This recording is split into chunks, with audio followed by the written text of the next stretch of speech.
Mga pamahiin ng matatanda.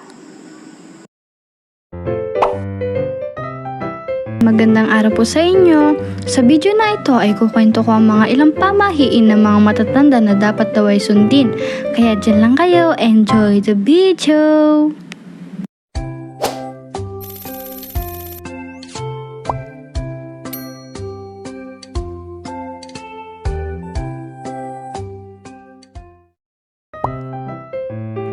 Maraming matatanda ang nagsabi na totoo ang mga pamahiin dahil siguro naranasan na nila yung mga yon at dahil doon naniniwala na sila na nangyari yon sa totoong buhay. Ang unang pamahiin. Sabi nila bumibisita daw ang yumaong patay kapag may paru-parong kulay tsokolate. May, ikuha mo nga ako ng damit sa cabinet. Sige po, Nay.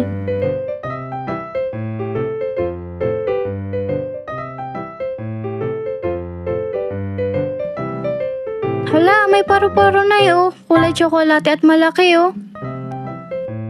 Nasaan? Patingin.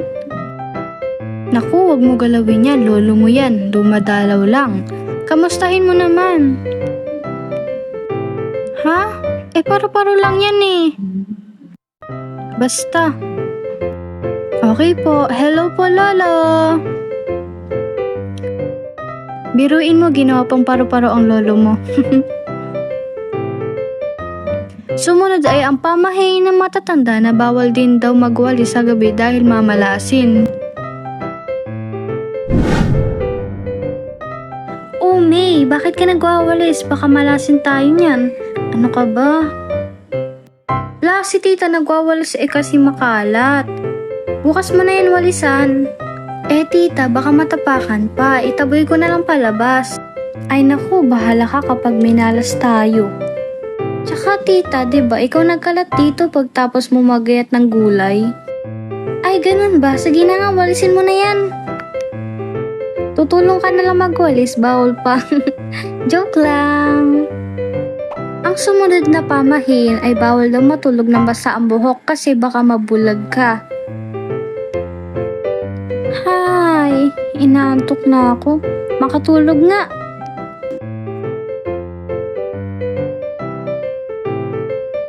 Ay, Diyos me kang bata ka. Bakit natulog ng basa ang buhok nito? May gising. Bakit po, Nay? Bakit ka natutulog ng basa ang buhok? Naku, baka mabulag ka niyan. Wala tayo pang pa-ospital. Nay naman, inaantok lang ako eh. Tsaka bakit ka matutulog ng basa ang buhok? Baka mangamoy ang punda. Ay, sorry po. Actually, may point naman na huwag matulog ng basa ang buhok. Dapat ay patuyuin niyo muna. Kasi baka dumikit ang amoy sa punda. Bawal daw magpatong ng sapatos sa mesa dahil nagtataglay ito ng kamalasan sa buhay. Nakakapagod naman maglaro ng badminton.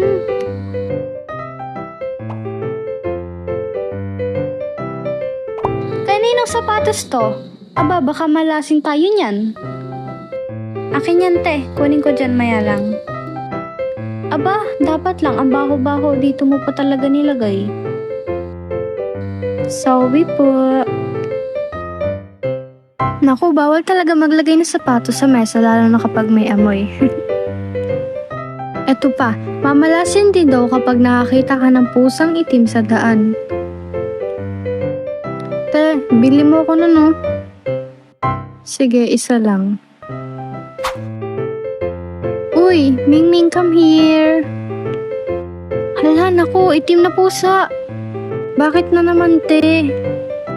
Malas daw yan, sabi nila. Si Junard yan eh. Pusa natin yan. Ay, ganun ba? Sorry naman. Isa pa sa pamahiin ay bawal daw maglabas ng pera sa gabi o magbayad ng utang dahil ito daw ay malas. Aling Iseng! Aling Iseng! Bakit, Neng? Bayad nyo daw po sa utang, sabi po ng nanay. Naku Ning, bukas na lang. Bawal kasi maglabas ng pera ngayon. Kasi gabi na. Malas yun.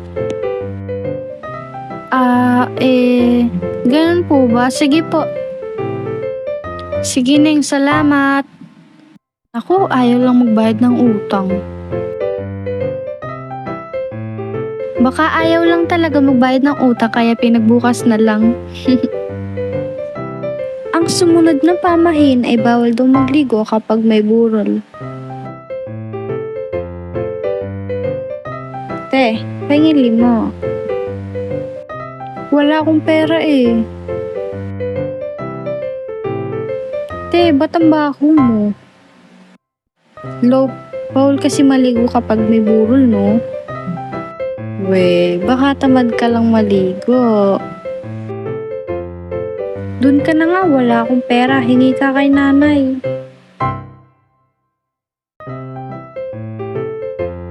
Bawal nga ba o tinatamad lang? Joke. Ang huling pamahin ay bawal daw mag-uwi ng pagkain na galing sa burol.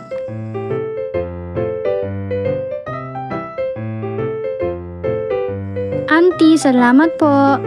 Uwi na po kami. Oh, sige, ingat kayo ha. Sige po, auntie. Oh, teka, ano yan? Yung natira ko pong biskwit, uwi ko na lang po sa bahay. Naku, bawal yan, malas yan. Lah, damot naman ni auntie.